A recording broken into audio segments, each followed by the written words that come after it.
सम्माननीय सज्जनों एवं देवियों,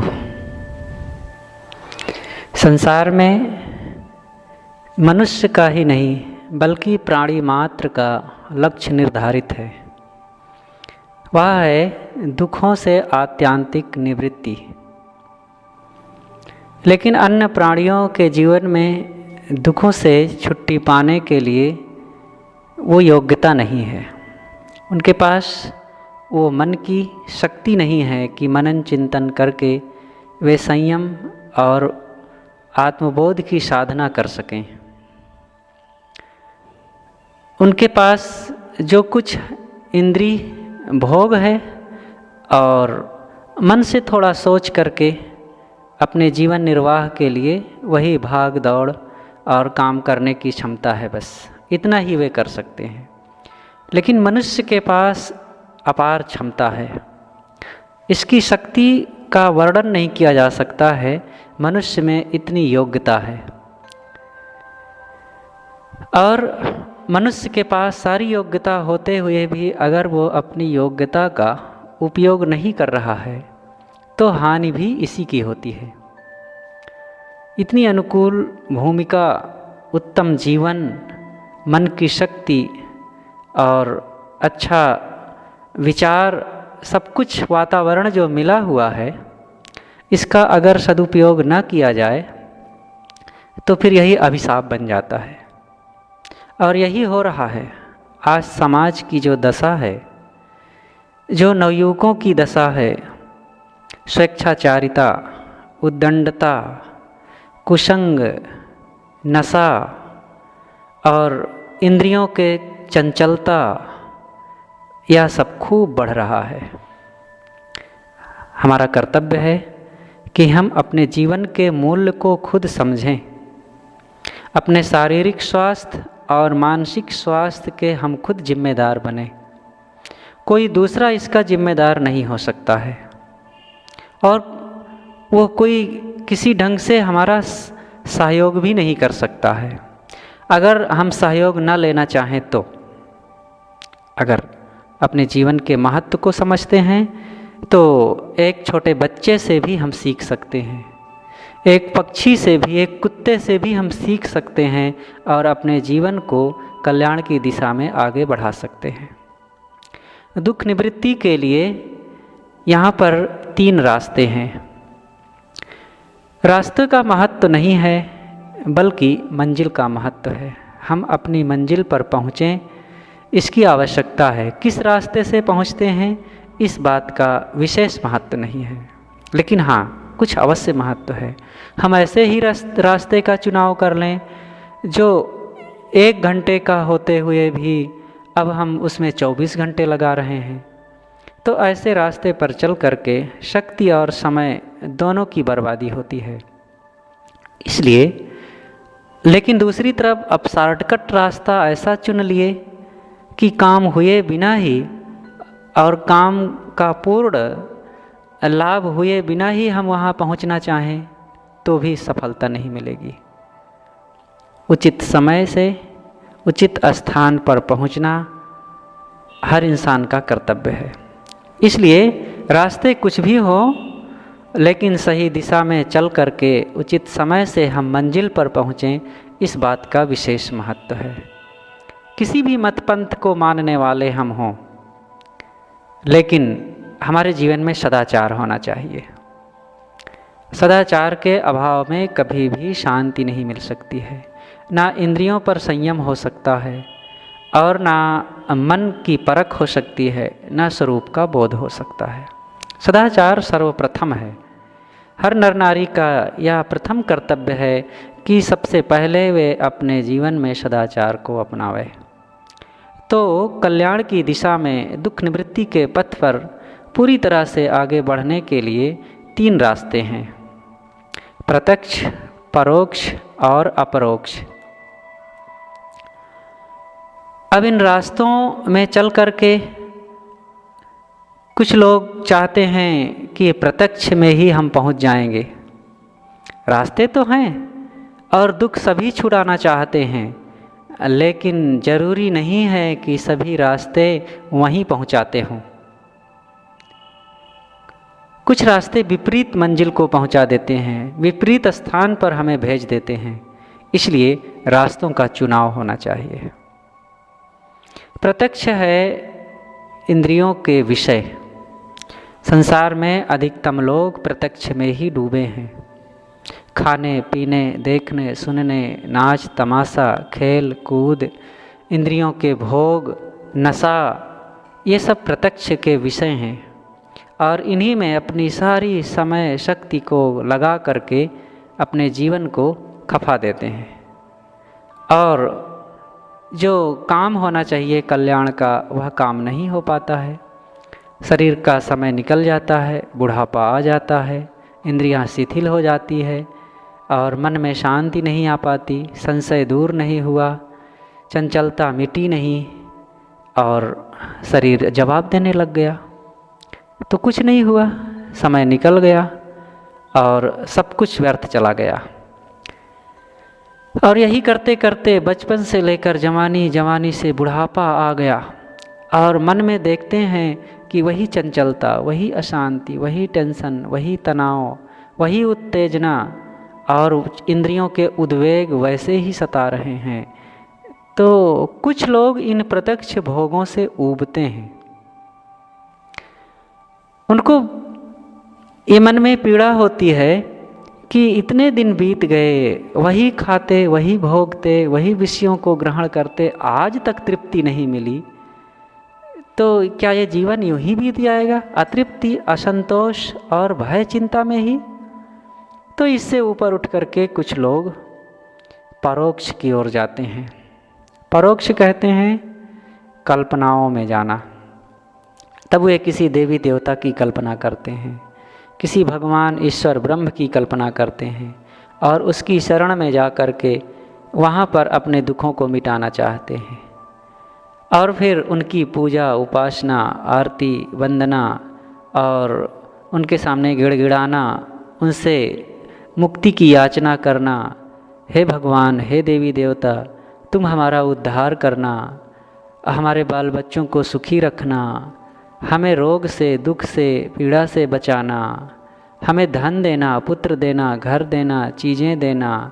तो ये परोक्ष में टटोलते रहना, नाम जप कर, कथा कीर्तन करके, उपासना करके, व्रत रहकर, और अमुक नदी में स्नान कर लें तो वहाँ पाप कट जाएगा, अमुक मंदिर में चले जाएं वहाँ पाप कट जाएगा, अमुक देवी देवता के दर्शन करावें तब शायद पाप कट जाए। तो ये परोक्ष में अपने समय को बिताते रहते हैं। इस परोक्ष से भी काम नहीं बनेगा। ये करते करते बचपन से हनुमान चालीसा का पाठ कर रहे हैं, गंगा नहा रहे हैं, देवी देवताओं का नाम जप रहे हैं, उनके पूजा भी कर रहे हैं, जल भी चढ़ा रहे हैं, प्रसाद भी चढ़ा रहे हैं, लेकिन देखते हैं कि स्वभाव वैसे ही बना हुआ है, वैसे ही चंचलता, वैसे ही क्रोध, वैसे ही वासना और वैसे ही मन में अशांति भरी हुई है। तब कुछ लोग इससे भी ऊबते हैं और सोचते हैं कि इतने दिनों से हम भगवान की शरण में रह करके भी आज तक कोई अंतर तो नहीं देखते हैं अपने में, क्या ऐसे ही जीवन बीत जाएगा? तब इससे भी कुछ लोग जो बिरले विवेकी होते हैं और उनको सत्संग का सहारा मिला, संत मिले और किसी ढंग से उनको मार्गदर्शन मिला, तब वे इससे भी ऊपर उठते हैं अपरोक्ष बोध की ओर। अपरोक्ष कहते हैं जो बाह्य सहारे से रहित आत्मबोध, अपने आप में ठहरना। आत्मा ही अपरोक्ष है। आत्मा स्वयं है, असंग है, अविनाशी है। वो किसी के आधार में नहीं है, न उसके आधार में कुछ है। इसलिए उस आत्म तत्व को समझने वाला अपरोक्ष अनुभव करता है, अपने स्वरूप का अनुभव करता है। इसलिए बाहर से लौट करके, संसार से लौट करके आत्मा की ओर आना चाहिए। बाहर की मंजिल चल करके मिलती है, लेकिन अपनी मंजिल, आत्मस्थिति, परम शांति, परम धाम की मंजिल रुक करके मिलती है। सद्गुरु कबीर ने कहा है, कबीर उल्टे ज्ञान का कहाँ तक करूं विचार, बैठे से ही पथ कटे चला चली नहीं पार। उल्टवासी साहब मानो बैठे थे, कुछ लोग आए और कहने लगे साहब एक उल्टवासी सुना दीजिए। साहब ने कहा बहुत सुनाया, अब उसी का मनन चिंतन करो, कहाँ तक सुनाऊं। लेकिन लोगों ने कहा लेकिन साहब फिर भी एक तो सुनाई ही दीजिए। तो साहब ने कहा ठीक है भाई, लो सुना देता हूँ। कबीर उल्टे ज्ञान का कहाँ तक करूँ विचार, बैठे से ही पथ कटे चला चली नहीं पार। बैठे रहोगे तो तुम्हारा रास्ता कट जाएगा, मंजिल मिल जाएगी, और चलोगे तो फिर मंजिल नहीं पाओगे, तुम्हारा रास्ता समाप्त नहीं होगा। सुनने में लगता है कि साहब ये क्या बात कर रहे हैं, अरे बैठे से कहीं रास्ता कटता है, चलने से रास्ता समाप्त होता है और मंजिल मिलती है। लेकिन ये बाहर का रास्ता नहीं है, बाहर की मंजिल नहीं है, आत्मा की मंजिल, साधना का रास्ता। और ये बैठने से ही, रुको ठहरो, बहुत चल चुके, बहुत दौड़ चुके, संसार में बहुत भटक चुके, अनादिकाल से अब तक चलते रहे चलते रहे चलते रहे। ये राही जीव का ठिकाना नहीं, कहाँ कहाँ नहीं जन्मे, कहाँ कहाँ नहीं गए, क्या क्या नहीं किए, क्या क्या नहीं भोगे। आज तक सब कुछ तो किए, लेकिन क्या बस यात्रा समाप्त हो गई? आगे का सारा अभी पथ बाकी है चलने को, और अनंत काल तक चलते रहेंगे इस संसार के पथ में, चलते चलते चलते। थको, चलने की इच्छा छोड़ो, इस संसार के भोगों से मन में उपरामता लाओ, तब शांति मिलेगी, तब मंजिल मिलेगी। और चल चल करके पार पाना चाहोगे, भोगों को भोग भोग करके पार पाना चाहोगे, और लोगों को जवाब दे दे करके उन पर विजय प्राप्त करना चाहोगे, मन की इच्छाओं को पूरा करना चाहोगे कि इच्छाओं के अनुसार भोगों को भोग भोग करके हम इच्छाओं को शांत करेंगे, कभी भी नहीं शांति मिलेगी, कभी भी नहीं मंजिल मिलेगी। इच्छाओं को रोको, इच्छाओं को त्यागो, रुको, ठहरो। ये मन की चाल ही ऐसी है, ये आगे आगे बढ़ता जाए। ये कहा जाता है वो कौन सी चीज़ है जो निरंतर बढ़ती ही जाए, वह है इच्छा, तृष्णा। ये कभी घटती नहीं है, इसको पूर्ण करने की चेष्टा करोगे तो निरंतर बढ़ती जाएगी, कभी घटने वाली नहीं है। हनुमान की पूँछ कहा जाता है ना, हनुमान की पूँछ बढ़ती जाती है, वैसे ही ये इच्छा है, ये कभी घटती नहीं है। इसको त्याग दें, अपने आप शांति मिलेगी। रोको, बीड़ी पी पी करके कोई सुख पाना चाहे, तंबाकू खा खा कर, शराब पी पी करके कोई शराब की इच्छा को मिटाना चाहेगा तो कभी भी नहीं मिटा सकता है।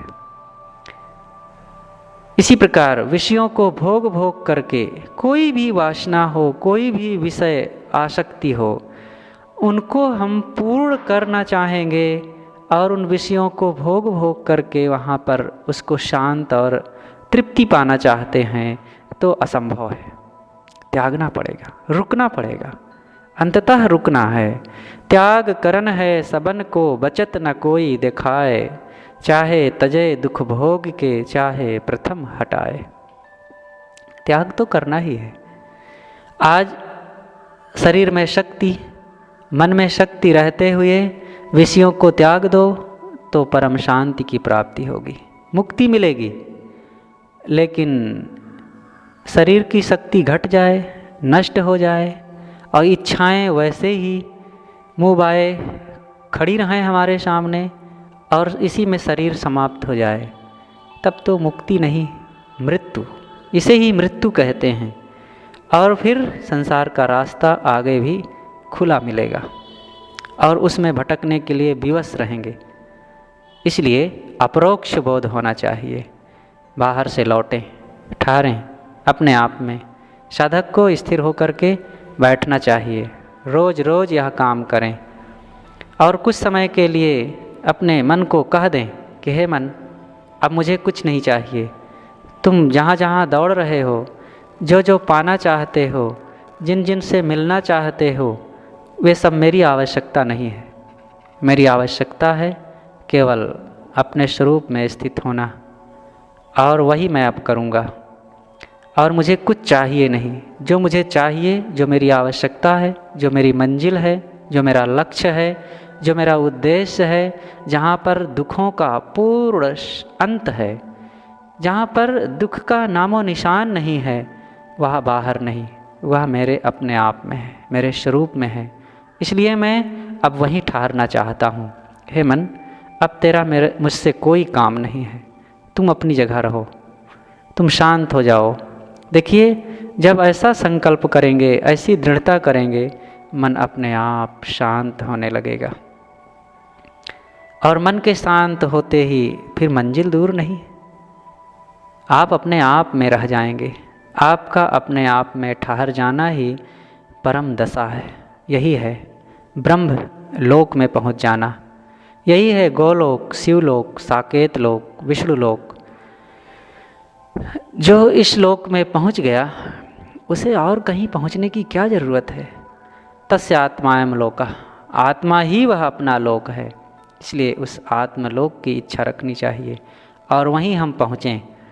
तो मैं कह रहा था कि प्रत्यक्ष, परोक्ष और अपरोक्ष संसार के समस्त 99% लोग प्रत्यक्ष के भोगों में डूबे हुए हैं। आँखों से देख देख करके अनेक प्रकार के रूप, रंग, नदी, पहाड़, झरने, नर, नारी, पशु, पक्षी, समुद्र और सूरज, चांद, ग्रह, नक्षत्र, शरीर की चमक, जवानी, सुंदरता आदि को देख देख कर इसी में हम रीझते रहते हैं और रीझ रीझ करके इच्छा कामना करते हैं और उन्हीं इच्छा कामनाओं में विवश होकर के उनको पूरा करने के लिए दौड़ते रहते हैं और दौड़ते दौड़ते दौड़ते बुढ़ापा आ जाता है, लेकिन इच्छाएं शांत नहीं होती हैं और संसार वैसे ही अधूरा का अधूरा हमारे लिए बना रहता है। इसलिए देखने की इच्छा छोड़ो। इसी तरह कानों से सुन सुन करके सुंदर गीत, झरनों के स्वर, नर नारियों के शब्द और ग्रंथों के महिमा रोचक और भयानक शब्दों को सुन सुन करके परेशान होते रहे। इस प्रकार शब्दों से भी तृप्ति ना मिली और शब्द बाकी रह गए, हमारे कान थक गए, लेकिन इच्छाएं अभी भी अधूरी रह गई। शब्द से भी कभी भी संतोष नहीं मिल सकता है।